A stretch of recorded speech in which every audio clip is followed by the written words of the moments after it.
ভিডিওতেই শুনবেন বিস্তারিত। প্রবাসী স্বামীকে 8 বছর পর কাছে পেয়ে আবেগের সুদনে উপরে উঠে কলডাবাতে গিয়ে স্বামীর মেরুদণ্ড ভেঙে ফেললেন তার স্ত্রী।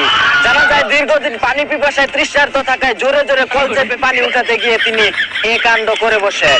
এদিকে রমজান মাসেও থামেনি চাটাচাটি। সুই দিয়ে সমুদ্রে পানি তোলার চেষ্টা করছে এক নাবালক বাইনচুত।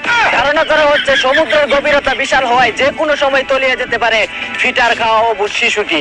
অন্যদিকে নিজ হাতে ইউটিউবে সাবস্ক্রাইব করে মুজাহের ভাইয়ের R15M জিতলেন মিরাজ আফ্রিদি। জানা গেছে তিনি নাকি ঈদের পরে মুজাহার ভাইকে সাথে নিয়ে নিজ হাতে বাইক চালিয়ে টেকনাফ থেকে তেতুলিয়া পর্যন্ত ঘুরবেন।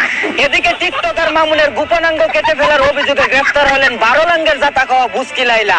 জানা গেছে তাদের দুজনের ডিভোর্স হওয়ায় মামুনের গোপনাঙ্গকে স্মৃতি হিসেবে রাখতেই তিনি এ কাণ্ড ঘটান। অন্যদিকে যাত্রাবাড়িতে কুকুর হত্যার দায়ে 3 শহরের বাচ্চার 2.5 বছরের কারাদণ্ড।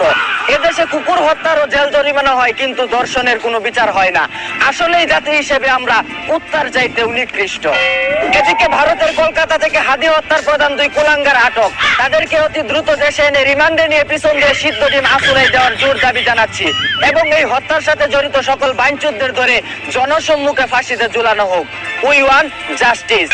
এতক্ষণ শুনছিলেন দেশের সংবাদ, এখন শুনবেন আন্তর্জাতিক। পুত্র সন্তান লাভের আশায় বেলতলি সুলেমান ল্যাংটার মাজারে গেলেন ভারতের প্রধানমন্ত্রী নরেন্দ্র মোদী।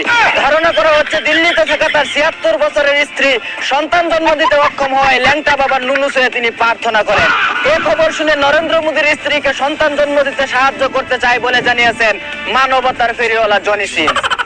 এই ছিল আবাইত্যা টিভির দুঃসংবাদ। এতক্ষণ সাথে থাকার জন্য ধন্যবাদ।